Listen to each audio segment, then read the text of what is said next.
സൂചിപ്പിച്ചതുപോലെ തന്നെ പ്രേക്ഷകരോട് എടുത്തു പറയേണ്ട ആവശ്യമില്ല. ഇന്നത്തെ വാർത്താ ദിനത്തിന്റെ ഒരു ശ്രദ്ധാകേന്ദ്രം എന്ന് പറയുന്നത് കോട്ടയം മെഡിക്കൽ കോളേജിൽ ഉണ്ടായ അപകടം. അതിൽ മരിച്ച ബിന്ദുവിന്റെ സംസ്കാരം ഇന്ന് നടക്കുന്നുണ്ട്. അതിനപ്പുറം വലിയ രാഷ്ട്രീയ പ്രതിഷേധങ്ങൾ ഇന്നത്തെ ദിവസം സാക്ഷ്യം വഹിക്കുമെന്നുള്ളതാണ്. നമുക്ക് വിശദമായി പരിശോധിക്കാം. കോട്ടയം മെഡിക്കൽ കോളേജിൽ കെട്ടിടം തകർന്ന് സ്ത്രീ മരിച്ച സംഭവത്തിൽ ആരോഗ്യമന്ത്രിയുടെ രാജി ആവശ്യപ്പെട്ട് പ്രതിഷേധം ശക്തം. മെഡിക്കൽ കോളേജിലേക്ക് കോൺഗ്രസും BJPയും മാർച്ച് നിശ്ചയിച്ചിട്ടുണ്ട്. KPCC അധ്യക്ഷൻ സണ്ണി ജോസഫ് ഇന്ന് കോട്ടയം മെഡിക്കൽ കോളേജ് സന്ദർശിക്കും. അപകടത്തെക്കുറിച്ച് ജില്ലാ കളക്ടറുടെ നേതൃത്വത്തിലുള്ള സംഘം ഇന്ന് അന്വേഷണം തുടങ്ങും. മരിച്ച ബിന്ദുവിന്റെ സംസ്കാരം തലയോലപ്പറമ്പിലെ വീട്ടുവളപ്പിൽ 11 മണിയോടെ നടക്കും. അപകടം നടന്ന മണിക്കൂറുകൾക്കുള്ളിൽ മെഡിക്കൽ കോളേജിൽ പുതിയ വാർഡ് പ്രവർത്തനം തുടങ്ങി. G. ശ്രീജിത്തും ഡാനി പോളും VV അരുണുമാണ് വിശദാംശങ്ങളുമായി നമുക്കൊപ്പം ചേരുന്നത്. ആദ്യം G. ശ്രീജിത്തിലേക്കാണ് ഞാൻ പോകുന്നത്. ശ്രീജിത്ത്, അതീവ ദുഃഖകരമായ ഒരു വാർത്ത നമ്മൾ കേട്ടിട്ട് മണിക്കൂറുകൾ പിന്നിടുന്നതേ ഉള്ളൂ. അതിൽ അധികൃതരുടെ കെടുകാര്യസ്ഥതയും മന്ത്രിമാർ വളരെ നിരുത്തരവാദപരമായി നടത്തിയ പ്രസ്താവനയും ഒരു ജീവൻ എങ്ങനെ കവർന്നെടുത്തു എന്നതിന് നമ്മൾ ഇന്നലെ സാക്ഷ്യം വഹിച്ച ദിവസമാണ്. വലിയ പ്രതിഷേധം ഉയരുന്നുണ്ട് രാഷ്ട്രീയപരമായി. അതിനപ്പുറം ആ കുടുംബത്തിന് നഷ്ടമായത് അവരുടെ അത്താണിയാണ്. അതിന് സർക്കാർ മറുപടി പറഞ്ഞേ മതിയാവൂ എന്നതാണ് സാഹചര്യം. അന്വേഷണം പ്രഖ്യാപിച്ചിട്ടുണ്ട്. ജില്ലാ കളക്ടറാണ് നേതൃത്വം നൽകുന്നത്. അതിന് പ്രാരംഭ നടപടികൾ ആരംഭിച്ചു എന്നതാണ് മനസ്സിലാക്കുന്നത്. എങ്ങനെയാണ് ഈ അന്വേഷണം പുരോഗമിക്കുന്നത്? ഈ ഏറ്റവും ഒടുവിൽ വന്ന മന്ത്രിയുടെ പ്രതികരണം, അതൊക്കെ നമ്മൾ പരിശോധിച്ച ഈ വിഷയത്തെ അത് സർക്കാർ എങ്ങനെ പ്രതിരോധിക്കുന്നു, മന്ത്രിതലത്തിൽ എങ്ങനെ പ്രതിരോധിക്കുന്നു, അതോടൊപ്പം പ്രതിപക്ഷം ഈ വിഷയത്തെ എങ്ങനെ നോക്കിക്കാണുന്നു എന്നതിൻ്റെ ഒരു സമഗ്രമായ ചിത്രം. ശ്രീജിത്ത്.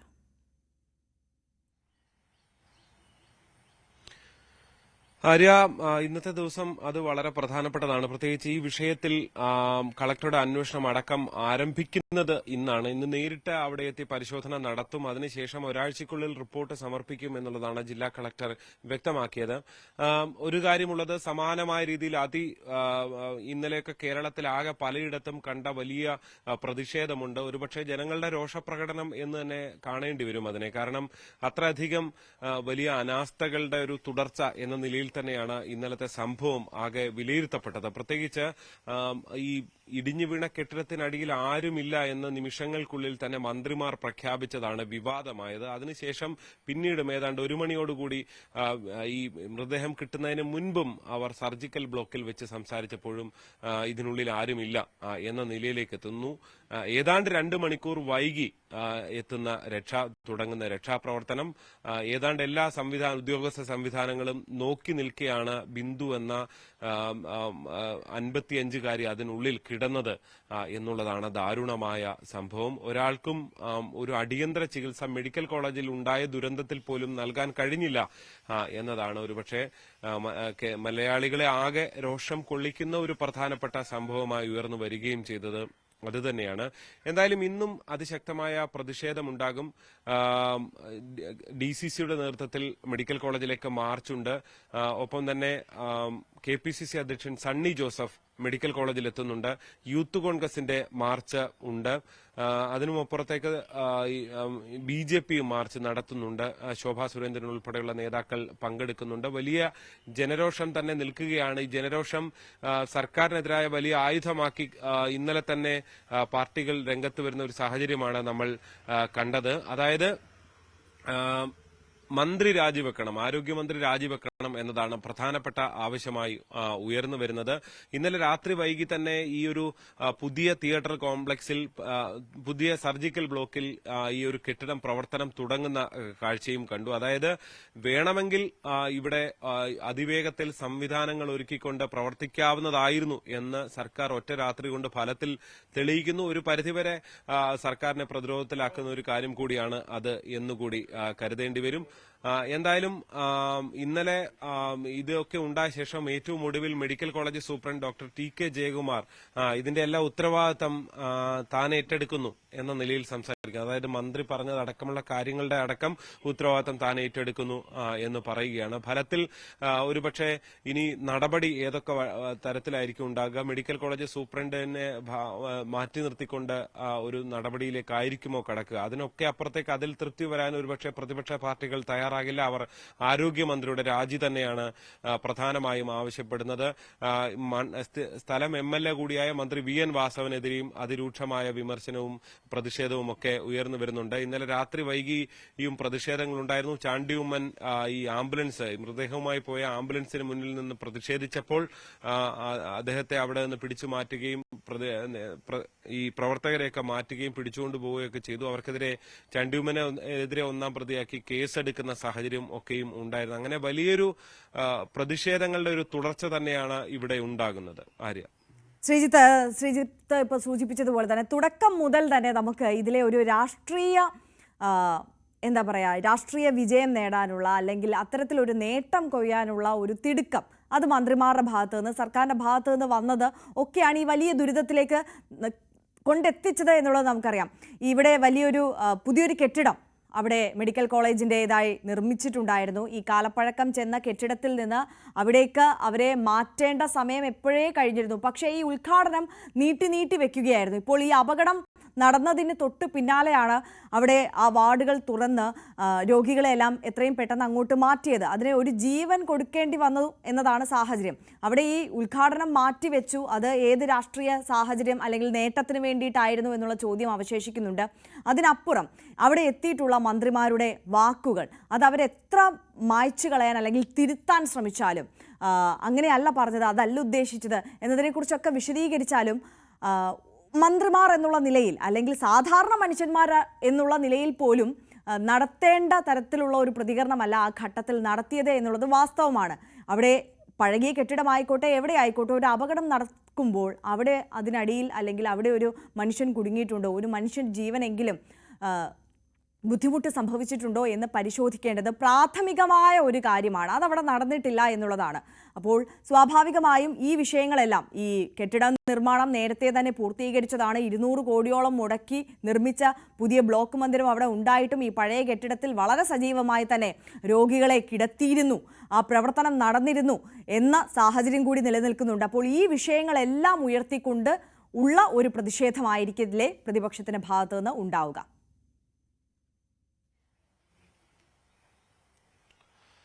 തീർച്ചയായും അങ്ങനെ തന്നെയാണ്. അത് ഇന്നലെ തന്നെ അവർ ഉയർത്തിയതുമാണ്. അതായത് പലതരം വിഷയങ്ങൾ, പ്രത്യേകിച്ച് ഈ ഒരു പുതിയ കെട്ടിടം അവിടെ പ്രവർത്തനം സജ്ജമാകുന്ന ഒരു സാഹചര്യം ഉണ്ടായിരുന്നു. പക്ഷെ എന്നിട്ടും ഈ പഴയ ഈ ദുരന്ത സാധ്യതയുണ്ട് എന്ന് 2013 തന്നെ കണ്ടെത്തിയ ഒരു കെട്ടിടത്തിൽ എങ്ങനെയാണ് ഇവരെ വീണ്ടും പാർപ്പിച്ചത് എന്ന ഗൌരവമേറിയ ചോദ്യമാണ് പ്രതിപക്ഷ കക്ഷികൾ ഉന്നയിച്ചുകൊണ്ടിരുന്നത്. അതിന് അവരുടേതായ ന്യായീകരണങ്ങൾ നിരത്തുന്നത് ഇതാണ്. അതായത് അവിടേക്ക് ഈ സർജിക്കൽ പല ഐസിയുകളും മാറേണ്ടതുണ്ട്.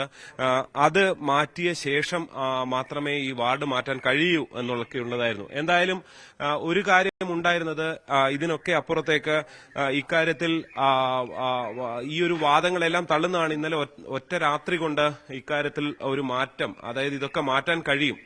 ICU ഉൾപ്പെടെയുള്ള തിയേറ്റർ സൗകര്യങ്ങളൊന്നും മാറ്റിയിട്ടില്ല. പക്ഷേ ഈ വാർഡ് എന്നുള്ളത് അവിടേക്ക് മാറ്റാൻ കഴിയും എന്നുള്ളതാണ് ഇന്നലെ രാത്രി കൊണ്ട് തന്നെ അവർ തെളിയിച്ചത്. തിരുവഞ്ചൂർ രാധാകൃഷ്ണൻ MLA ഇന്നലെ ഈ സമരമുഖത്ത് ഏറ്റവും ശക്തമായി നിന്നൊരു നേതാവ് കൂടിയാണ്. വലിയ പ്രതിഷേധം ഇന്നും ഉയരുകയാണ്. നിശ്ചയമായിട്ടും ഈ പ്രതിഷേധം എങ്ങനെ മുന്നോട്ട് പോകാതിരിക്കും? കാരണം ഒരു ഗവൺമെന്റാണ് ഇതിന്റെ ഉത്തരവാദികൾ. അവിടെ വീണിരുന്ന ആ സാധനങ്ങളെല്ലാം മാറ്റാൻ കഴിഞ്ഞിരുന്നുവെങ്കിൽ, തെരച്ചിൽ കൃത്യമായി നടത്തിയിരുന്നെങ്കിൽ ഒരു ജീവൻ രക്ഷിക്കാൻ പറ്റുമായിരുന്നു. ആര് പറഞ്ഞാൽ തെരച്ചിൽ നിർത്തിയത്? തെരച്ചിലിന് വേണ്ടി അവരെല്ലാം ഹിറ്റാച്ചി ബാക്കി കാര്യങ്ങളുമായിട്ട് കൊണ്ടിറങ്ങിയതല്ലേ, എന്നിട്ടത് പിൻവലിച്ചതല്ലേ? ആ തെരച്ചിൽ കഴിഞ്ഞ് ഒരാളും അടിയിലില്ല എന്നവർ ഉറക്കെ പറഞ്ഞതല്ലേ? അതെല്ലാം പബ്ലിക് ഡൊമൈനിലുള്ള കാര്യമല്ലേ? ഇതെല്ലാം ഉണ്ടായിരുന്നിട്ടും ഈ മരണത്തിൽ ഉത്തരവാദിത്വമില്ല എന്ന് പറയുന്നത് എന്ത് ശരിയാണ്? പച്ചക്കള്ളം ആളുകളോട് പറയാൻ പറ്റുമോ? ഇതെല്ലാം ബഹുജനങ്ങൾ കണ്ടുകൊണ്ടിരിക്കുന്ന സന്ദർഭത്തിലല്ലേ? എത്ര പ്രാവശ്യമാണ് മാധ്യമങ്ങളോട് അവർ സംസാരിച്ചത്? ആ സംസാരിച്ചതെല്ലാം അവിടെ ഒന്നുമില്ലായിരുന്നു. എനിക്ക് കിട്ടിയ റിപ്പോർട്ടിന്റെ അടിസ്ഥാനത്തിലാണ് പറഞ്ഞത് എന്നാണ് പറഞ്ഞത്. അവസാനം കൊണ്ടുവന്ന് സൂപ്രണ്ടിനെ അതിനകത്ത് ഏതാണ്ട് ബലിയാടാക്കുന്നതിന് വേണ്ടിയുള്ള പരിശ്രമം നടക്കുക. സൂപ്രണ്ട് പറഞ്ഞു ഞാൻ ഏറ്റെന്ന്. അപ്പൊ സൂപ്രണ്ട് ഏറ്റവും മന്ത്രി രക്ഷപ്പെട്ടു. അപ്പൊ ഈ രൂപത്തിലുള്ള യാത്ര സാധ്യമല്ല. അതിന് അനുവദിക്കില്ലല്ലേ? സൂപ്രണ്ടിൽ ചുമത്തി രക്ഷപ്പെടാൻ സാധിക്കില്ല എന്നുള്ളത്. രക്ഷപ്പെടാൻ പറ്റില്ലല്ലോ. സൂപ്രണ്ട് ഒരു കൺഫെഷൻ സ്റ്റേറ്റ്മെന്റ് നടത്തിയത് കൊണ്ട് ഈ പ്രശ്നത്തിന് അവസാനം ഉണ്ടാവുമോ? അത് സൂപ്രണ്ടിന്റെ കൺഫെഷൻ സ്റ്റേറ്റ്മെന്റ് എന്നുള്ള നിലയിൽ മാത്രമേ കാണാൻ പറ്റൂ. മന്ത്രിയെ പേടിച്ചിട്ട് ചെയ്തതാണ് എന്നുള്ളതാണ് നമ്മുടെ വിശ്വാസം. രണ്ടാമത്തെ പ്രശ്നം, ഇത്രയും ഗുരുതരമായ ഒരു സംഭവം ആളുകളുടെ കൺമുമ്പിൽ വെച്ച് നടന്നിട്ട് ആ കുടുംബത്തിന് ഒരു നയാ പൈസ കോമ്പൻസേഷൻ കൊടുക്കുന്നതിനെക്കുറിച്ച് ആലോചിച്ചിട്ടില്ലല്ലോ. ഇതുവരെ അതിനെക്കുറിച്ചൊന്നും പറഞ്ഞിട്ടില്ലല്ലോ. മുഖ്യമന്ത്രി വന്ന് കണ്ടല്ലോ. അദ്ദേഹത്തിന്റെ കയ്യിൽ CMDRFന്റെ ഫണ്ടുണ്ടല്ലോ. അദ്ദേഹത്തിന് ഓൺ ദ സ്പോട്ടിൽ അനൗൺസ് ചെയ്യാൻ കഴിയുന്നതല്ലേ. എന്തുകൊണ്ട് അവിടെ കോമ്പൻസേഷൻ കൊടുക്കാൻ തീരുമാനം പറയാതിരുന്നത്? അപ്പൊ ഇത് ബോധപൂർവം അലസതയോടുകൂടി പോവുകയാണ്. എന്ത് ചെയ്യാം, ആരോടും എന്ന് ഒരു കാര്യവുമില്ല, ആ എന്ത് ചെയ്യുന്നതിനൊരു മടിയുമില്ല എന്നുള്ള നിലയിലേക്ക് വരുന്നു എന്നുള്ളത് കയറൂരി വിടുന്നതിന് തുല്യമാണ്. ഒരു ഗവൺമെന്റിനെ അങ്ങനെ കയറൂരി വിടാൻ ഞങ്ങൾ സമ്മതിക്കില്ല. ഈ ആരോഗ്യമന്ത്രിയുടെ രാജി എന്നുള്ളതാണോ? എങ്ങനെയാണ് അതിന്റെ നമ്മുടെ ഡിമാൻഡ്? ആരോഗ്യമന്ത്രി സത്യം പറഞ്ഞ ആരും പറയാതെ രാജിവെക്കണ്ടേ? ഒരു ഡെർലിക്ഷൻ ഓഫ് ഡ്യൂട്ടി അല്ലേ ആരോഗ്യവകുപ്പ് മന്ത്രി നിർവഹിച്ചത്? അവരൊരു ഡ്യൂട്ടി നിർവഹിക്കണമായിരുന്നു മന്ത്രി എന്നുള്ള നിലയിൽ. ആ ഡ്യൂട്ടി അവർ നിർവഹിച്ചില്ല. നിർവഹിക്കാതിരിക്കുന്നതിന് വേണ്ടി മറ്റു പല ആളുകളെ കൂടി അതിന് മുമ്പിൽ കൊണ്ട് നിർത്തി അവർ രക്ഷപ്പെടുന്നതിന് വേണ്ടിയുള്ള പരിശ്രമം നടത്തിയത്. ആ പരിശ്രമത്തോടൊന്നും നമുക്ക് യോജിക്കാൻ കഴിയില്ല. അത് അവർ സ്വയം രക്ഷപ്പെടുന്നതിന് വേണ്ടി നടത്തുകയാണ്. മന്ത്രിസ്ഥാനം സംരക്ഷിക്കുന്നതിന് വേണ്ടിയുള്ള ശ്രമത്തിന്റെ ഭാഗം മാത്രമാണ് അത്. ഇവിടെ കണ്ടുനിന്ന ജനങ്ങൾക്ക് പോലും ഒട്ടും വിശ്വസിക്കാൻ കഴിയില്ല. ഇവരൊരു നേട്ടമായി പലപ്പോഴും ഇന്നലെ പറയാൻ ശ്രമിച്ചുകൊണ്ടിരുന്നത് പുതിയ 2013 ബലക്ഷയം വന്ന കെട്ടിടം, ഞങ്ങളിതാ പുതിയ കെട്ടിടം ഉണ്ടാക്കി, നിങ്ങൾ കാണൂ എന്നൊക്കെ. ഇന്നലെ ഒരു ഒറ്റ രാത്രി കൊണ്ട് പുതിയ കെട്ടിടത്തിൽ പ്രവർത്തനം തുടങ്ങി. യഥാർത്ഥത്തിൽ നേരത്തെ തുടങ്ങാവുന്നതായിരുന്നു എന്നുകൂടി ഫലത്തിൽ തെളിയിക്കുന്നതല്ലേ ഇത്? പുതിയ കെട്ടിടത്തിൽ പ്രവർത്തനം തുടങ്ങാൻ കാരണം ഈ കെട്ടിടത്തിൽ ഡിസ്ചാർജ് വേണമെന്ന് പറഞ്ഞ ആളുകളെല്ലാം ഇറക്കി വിട്ടു. ഒരു അനസ്തേഷ്യ കൊടുത്തിട്ടൊരു രോഗിയെ ടേബിൾ കടത്തിയതിനു ശേഷം ആ രോഗികൾ പകുതി മുറിച്ചിട്ട് ആ രോഗിയോട് തിരുവനന്തപുരത്തേക്ക് വയ്ക്കോ, എല്ലാം ഞങ്ങൾ കെട്ടിവെച്ച് തരാം, തിരുവനന്തപുരത്ത് പോകാൻ പറഞ്ഞു. അലമറയിട്ടുകൊണ്ട് ആ പാവപ്പെട്ട വീട്ടമ്മ ഞങ്ങളുടെ മുമ്പിൽ വന്ന് അപേക്ഷിച്ചു. ഒരു കാരണവശാലും സാർ ഇത് സമ്മതിക്കരുത്. ഞങ്ങളെല്ലാം ഒരുമിച്ച് ചേർന്നു. ഞാൻ തന്നെ സൂപ്രണ്ടിനോട് സംസാരിച്ചു. ഒരു കാരണവശാലും ഞങ്ങൾ അനുവദിക്കുന്ന പ്രശ്നമേ ഇല്ല എന്ന് വന്നു കഴിഞ്ഞപ്പോ പുറത്തോട്ട് ഞങ്ങൾ കൊണ്ടുപോകുന്നില്ല, അപ്പുറത്തെ പുതുതായി പണി തീർത്ത സ്ഥലത്തേക്ക് ഞങ്ങൾ മാറ്റിക്കൊള്ളാമെന്ന് പറഞ്ഞു. അങ്ങനെ പറഞ്ഞപ്പോ ഇവർക്കിത് നേരത്തെ ചെയ്യാമായിരുന്നല്ലോ. ഇവർ ആ കെട്ടിടത്തിന് ബലക്ഷയമില്ല എന്ന് കണ്ടെത്തിയിട്ട് എത്ര കാലമായി? 2013 എന്ന് പറയുന്നത് അന്നത്തെ സർക്കാർ വേറെ ആയതുകൊണ്ട് തടിതപ്പാൻ വേണ്ടി പറയുന്നതാണ്. 2013 ശേഷം 2025 എത്തുമ്പോൾ 12 കൊല്ലമായില്ലേ? 12 കൊല്ലമായിട്ടുള്ള ഒരു കേടില്ലാതെ നിന്ന ഒരു കെട്ടിടം, ആ കെട്ടിടത്തിൽ എന്തിന് അതിന്റെ സുരക്ഷിതത്വത്തെക്കുറിച്ച് ഇവരാലോചിക്കാതിരുന്നു? ഇപ്പൊ സുരക്ഷിതമല്ല എന്ന് പറയുന്ന എഞ്ചിനീയർമാരെ വിളിച്ചു വരട്ടെ, അവരോട് പറയട്ടെ, കെട്ടിടം പണി പൂർത്തിയാക്കി. ഈ കെട്ടിടം പണി തുടങ്ങിയിട്ട് എത്രയോ നാളായി. അവിടെ പൊളിക്കുക, പൊളിക്കുക. അതുതന്നെയാണ് നിരന്തരം നടന്നുകൊണ്ടിരിക്കുന്നത്. ഞാൻ മറ്റു കാര്യങ്ങളെക്കുറിച്ചൊന്നും പറയുന്നില്ല. യഥാർത്ഥത്തിൽ നമ്മളുടെ സമൂഹത്തെ വിഡ്ഢി കളിപ്പിക്കുന്ന ഒരു നടപടിയാണ് ഗവൺമെന്റ് ചെയ്യുന്നത്. ഞങ്ങൾ അതിനോട് യോജിക്കുന്ന പ്രശ്നമേയില്ല. ഈ മന്ത്രിമാർ നേരിട്ട് നിന്ന് സ്ഥലത്ത് നിന്ന് നടത്തിയ ഒരു രക്ഷാപ്രവർത്തനം എന്ന് വേണമെങ്കിൽ നമുക്ക് കാണുമ്പോൾ പറയാം. പക്ഷെ അവിടെയാണ് ഇത്തരം വീഴ്ചയുണ്ടായത്. അതുകൊണ്ട് തന്നെ ഒരു ഉദ്യോഗസ്ഥ തലത്തിലുള്ള നടപടി കൊണ്ട് കോൺഗ്രസ് ഒരിക്കലും തൃപ്തിപ്പെടില്ല എന്നുള്ളതാണ് അല്ലെ? അവിടെ ഉണ്ടായിരുന്ന ടോപ്പ് ഓഫീസർ ഉദ്യോഗസ്ഥൻ തന്നെ. അവിടെയുള്ള ടോപ്പ് ഓഫീസർ എന്ന് പറയുന്നത് അഡ്മിനിസ്ട്രേറ്റീവ് ഹെഡായ മന്ത്രി തന്നെയാണ്. ആ മന്ത്രി ഇരിക്കുമ്പോൾ കീഴിലിരിക്കുന്ന ഒരു ഉദ്യോഗസ്ഥന് എന്ത് പറയാനാ? ആ മന്ത്രിയുടെ അഭിപ്രായം മാത്രമല്ലേ പുറത്ത് പറയാൻ പറ്റൂ? ആ മന്ത്രി തന്നെ നിർബന്ധിച്ചത് കൊണ്ടല്ലേ സൂപ്രണ്ട് തന്നെ പറയുന്നത് ഞാനാ ഉത്തരവാദിയെന്ന്. പണ്ട് നാട്ടുംപുറത്തൊരു പഴഞ്ചൊല്ലുണ്ട്, ഞാനത് പഴഞ്ചൊല്ലൊന്നും പറയുന്നില്ല. അങ്ങനെ ഉത്തരവാദിത്വം എനിക്കാണ് എന്ന് ആ സൂപ്രണ്ടിനെ കൊണ്ടൊക്കെ പറയിപ്പിക്കുകയാണ്. എന്തിനാ? മന്ത്രിയെ രക്ഷിക്കാൻ. ആ വർത്തമാനത്തിന്റെ ഏക കാരണം മന്ത്രിയെ രക്ഷിക്കുന്നതിന് വേണ്ടി മാത്രമാണ്. ഈ നാടകമൊന്നും ഇവിടെ നടക്കാൻ പോകുന്നില്ല. ഇവിടെ യാഥാർത്ഥ്യം ജനങ്ങൾ കണ്ടറിഞ്ഞിരിക്കുകയാണ്. മന്ത്രി രാജിവെക്കുകയല്ലാതെ വേറെ ഒരു മാർഗവുമില്ല. രാജിവെച്ചാൽ മാത്രം പോരാ, ഇതുപോലുള്ള നടപടികൾ തുടരാതിരിക്കുന്നതിന് വേണ്ടിയുള്ള എന്ത് ഫർദർ സ്റ്റെപ്സ് ഇവരെടുക്കുന്നു എന്ന് ബഹുജന സമൂഹത്തെ അറിയിക്കേണ്ടി വരും. മൂന്നാമത്തതും ആദ്യത്തതുമായ ഒരു കാര്യം ഞാൻ പറയാം. ആ കുടുംബത്തെ രക്ഷിക്കുന്നതിന് വേണ്ടിയുള്ള നടപടിയെടുക്കണം. ഇന്നലെ ഒരു വൈകുന്നേരം ആ കുടുംബത്തിൽ നിന്ന് അവരെന്നെ വിളിച്ചിട്ട് പറഞ്ഞു, സാർ ഞങ്ങൾക്ക് കോമ്പൻസേഷൻ ശവകടക്ക് നടത്താൻ പോലും നിവൃത്തിയില്ല, ഞങ്ങൾ വളരെ വിഷമിച്ചിരിക്കുകയാണ്. ഞാൻ പറഞ്ഞു, ഞങ്ങൾ പറയേണ്ടവരോട് പറയാം, പരിഹാരം ഉണ്ടാകുന്നില്ലെങ്കിൽ നാട്ടിൽ നിന്ന് ജനങ്ങളുടെ കയ്യിൽ നിന്ന് പണം പിരിച്ച് നിങ്ങളുടെ വിഷമം ഞങ്ങൾ പരിഹരിക്കുമെന്ന് പറഞ്ഞു. ഒരു സർക്കാർ ചെയ്യേണ്ടത് അതാണോ? യഥാർത്ഥത്തിൽ ഈ കേസിനകത്തെ പ്രതിയാരാ? ഗവൺമെന്റ് തന്നെയാണ്.